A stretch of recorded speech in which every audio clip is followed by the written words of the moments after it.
안녕하세요. 소프리 짬뽕 알뜰 세트입니다. 90년대 후반부터 스타크래프트 열풍과 함께 우리나라의 온라인 게임은 참 많은 발전이 있었는데요.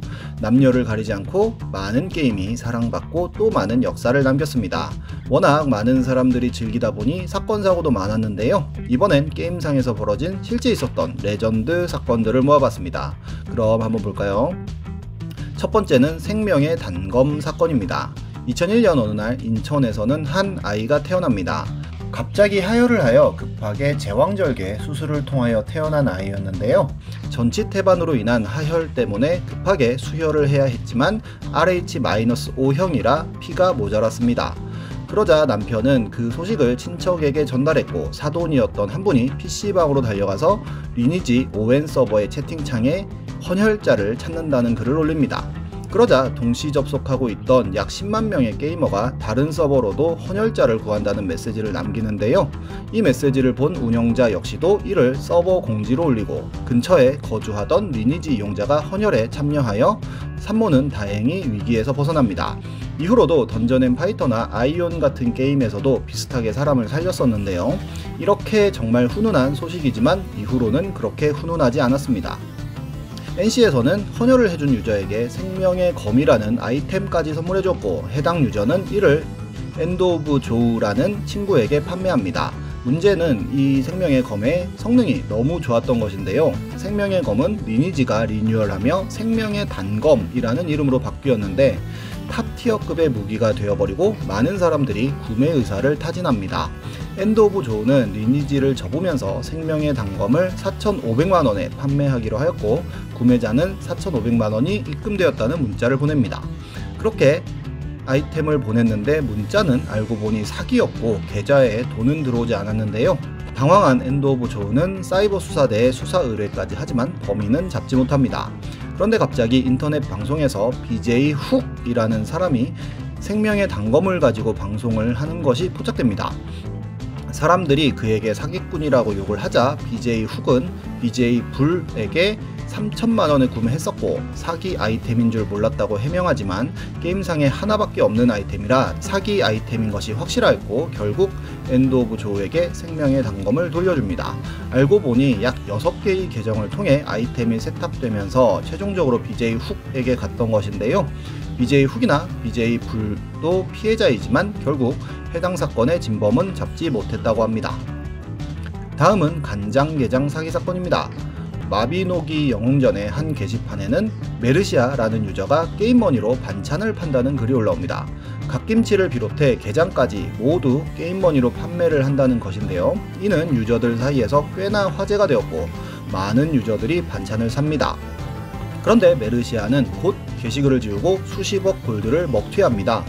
분노한 유저들은 고소를 하겠다고도 나서지만 게임머니다 보니 법적 제물로 인정이 되지 않아 방법이 없었는데요.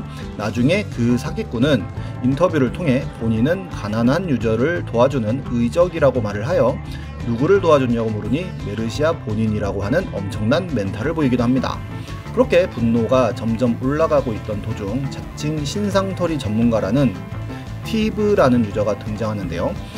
사기꾼의 신상을 까고 계정을 해킹하여 피해자에게 돌려줄 것이라는 선언을 합니다. 그러자 유저들은 그가 구세주라며 반기지만 갑자기 티브는 신상털이 살해금을 요구합니다. 그러자 메르시아가 등장하여 둘은 키보드 배틀을 벌이는데요.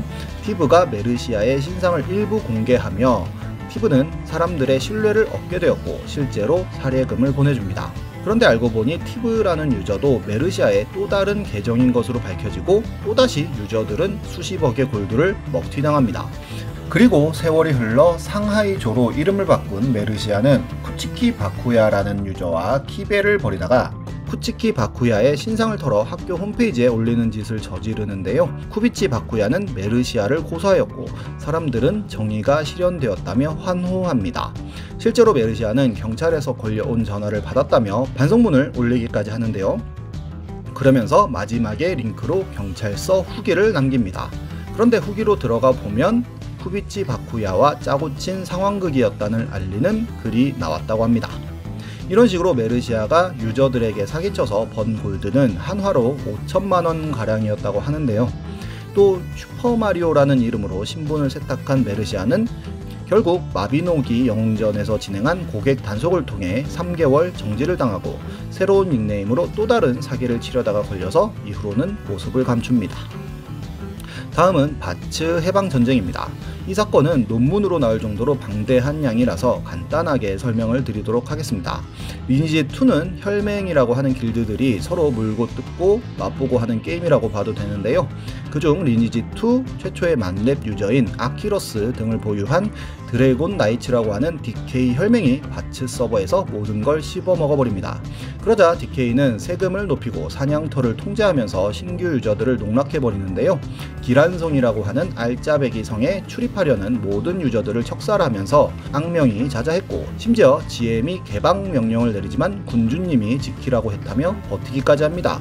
그러자 이런 고인물들에게 분노한 유저들의 분노는 더욱더 커져가고 있었는데요. DK에서 모든 영지의 세율을 10에서 15%로 인상한다고 발표하며 폭발해버립니다. 이에 DK의 반기를 든 붉은 혈맹은 혈투 끝에 기란성을 점령하고 세율을 0%로 선언합니다.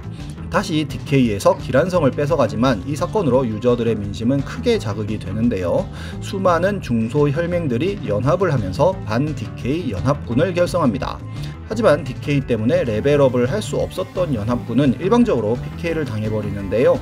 오히려 이러한 상황들은 사람들의 정의감을 자극했고, 유저 겸댕이 대왕님이 게시판에 거의 독립선언문급의 호소문을 올리면서 많은 사람들의 마음을 움직입니다. 그러자 다른 서버의 리니지2 유저들도 바츠 서버로 몰려와 DK 혈맹을 타도하겠다는 명분 하나로 레벨 1짜리 캐릭터를 만들어 연합군에 합류합니다.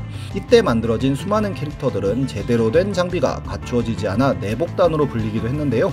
어마어마한 인해 전술로 DK 혈맹이 보이기만 하면 때를 지어 공격을 했고, 조금씩 DK 혈맹은 약화됩니다.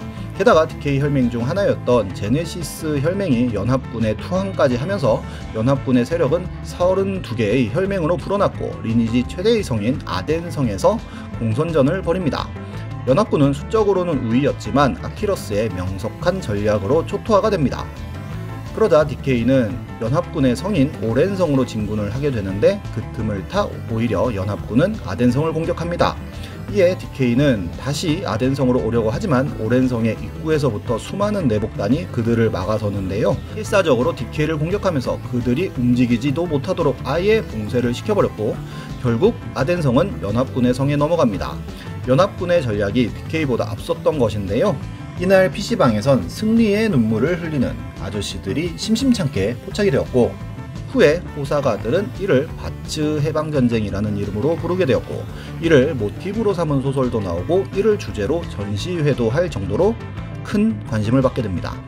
물론 그 이후로는 동탁 이후로 오히려 중국이 더 분열되었듯이 연합군은 전리품을 가지고 크게 분열되었고, 내복단 등도 다시 본인의 서버로 돌아가는 등의 평화가 찾아온 때를 틈타 아키러스는 사비를 들여 재정비한 DK를 출격시켜 빼앗긴 성을 모두 다시 수복하고, 연합군의 발을 담궜던 모든 이들을 척살하는 피해 복수를 하고 다시 예전으로 돌아가지만, 세월이 흘러 아키러스 등의 지도부가 게임을 접고 나가면서 DK는 약화되었고, 크고 작은 전쟁이 지금도 이루어지고 있습니다.